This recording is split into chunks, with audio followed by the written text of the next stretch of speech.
قربانی ہو جاتی ہے۔ حدیث مبارکہ کے اندر جو تذکر آ رہا ہے نا وہ اونٹ، گائے، بکری، دمبا وغیرہ یہ تذکرہ ہے۔ بھینس، کٹا جو ہے اس کا تذکرہ حدیث مبارکہ میں نہیں ہے۔ اس بنا پہ کچھ لوگ کہتے ہیں اس کی قربانی جائز نہیں ہے۔ ایسا نہیں ہے، اس کی قربانی بھی جائز ہے۔ بغیر کسی سوچے سمجھے بندہ ایزی اس کی قربانی کر سکتا ہے۔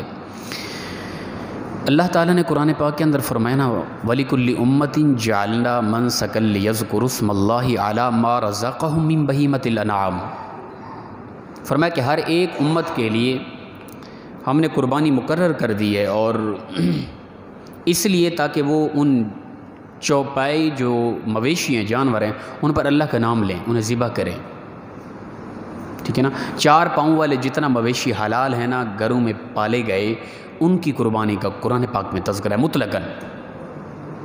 بہیمۃ الانعام الفاظ ہیں، 4 پاؤں والے مویشی جانور، یہ قرآن پاک کا فیصلہ ہے، ان کی قربانی فرمایا کرنی ہے۔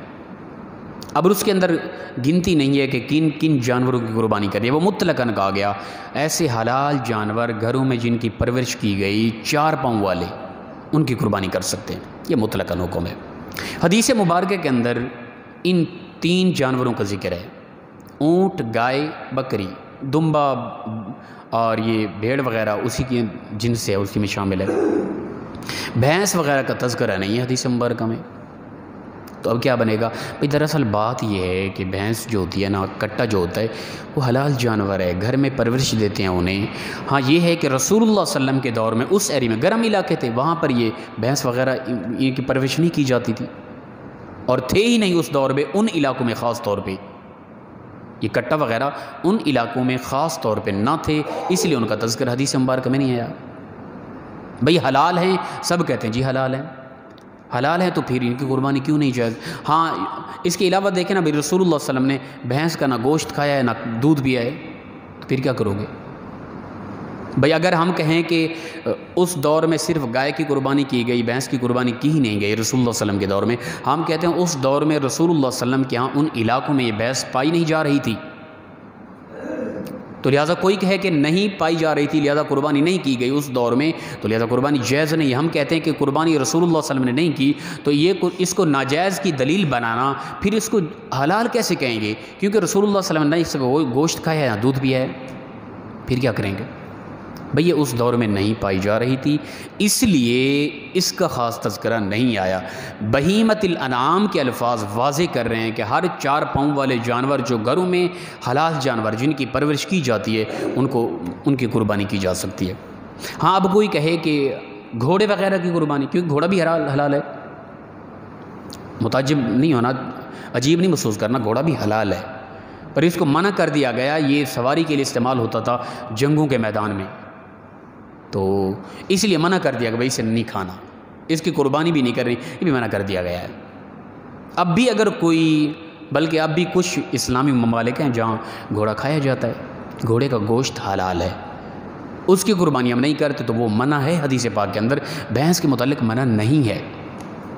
تو بہیمۃ الانعام قرآن پاک کے مطلق الفاظ ہیں، 4 پاؤں والے ایسے جانور جو حلال ہیں، گھروں میں پرورش دی جاتی ہے جن کی، ان کی قربانی جائز ہے۔ صرف تذکرہ اس لیے نہیں ہے کہ اس دور میں ان علاقوں میں بھینس نہیں پائی جاتی تھی، اس لیے نہیں کی گئی اور ان کا تذکرہ نہیں آیا۔ تو میں تو کہتا ہوں اکثر لوگ اپنا گائے کی قربانی کا بنسبت بھینس کی قربانی، اپنا بھینس کا گوشت زیادہ پسند کرتے ہیں کچھ علاقوں میں، یہ حقیقت ہے، اور قیمتاً بھی بعض اوقات ان کی وہ زیادہ ہوتی ہیں، تو لہٰذا بھینس کی قربانی، کٹے کی قربانی جائز ہے شرعاً، کوئی ممانعت نہیں ہے۔ کوئی کہے کہ نہیں ہے جائز تو پھر اس کا گوشت بھی جائز نہیں۔ ناجائز کی دلیل کیا بنائی جا رہی ہے؟ رسول اللہ صلی اللہ علیہ وسلم نے نہیں کی، پھر اس کا گوشت حلال کرنے کی دلیل کون سی بناؤ گے؟ رسول اللہ صلی اللہ علیہ وسلم نے نہ گوشت کھایا اس کا، نہ دودھ پیا ہے، پھر مطلقاً اسے حرام قرار دیں، تو لہٰذا اس کی قربانی جائز ہے۔ یہ 3 قسم کے جانور۔ اچھا دوسرا یہ ہے کہ یہ گائے جو ہے، اپنا بھینس جو ہے، یہ گائے کی جنس میں سے ہے، یہ اس کی جنس ہے، جس طرح کہ بکری کے متعلق تذکرہ ہے اور آگے دمبا ہے، بھیڑ وغیرہ ہے، یہ ان کی جنس میں سے آ رہی ہے۔ اور دوسرا قیاس یہ کیا جاتا ہے کہ زکوٰۃ کا جو معاملہ ہے نا، اونٹ، کا الگ معاملہ ہے، کتنی اونٹ ہیں، کتنی زکوٰۃ دینی ہے۔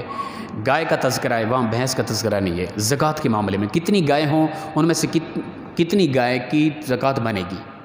اور جو لوگ قربانی کے متعلق منع کرتے ہیں بھینس کا، ان سے جا کے پوچھیں کہ بھینس اور گائے کی زکوٰۃ کا ایک ہی معاملہ ہے، ٹھیک ہے نا۔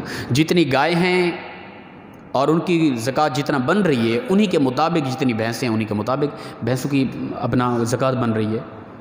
تو جب زکوٰۃ کے معاملے میں دونوں کے ایک جنس قرار دیا جا رہا ہے، جب زکوٰۃ کا مسئلہ آیا، گائے اور بھینس ایک جنس ہے، دونوں کی برابر کی زکوٰۃ نکالی جا رہی ہے، تو اسی قیاس کے تحت، قیاس اصول شرعی ہے، قیاس کے تحت جو مسئلہ اخذ کیا جاتا ہے وہ شرعی مسئلہ ہوتا ہے۔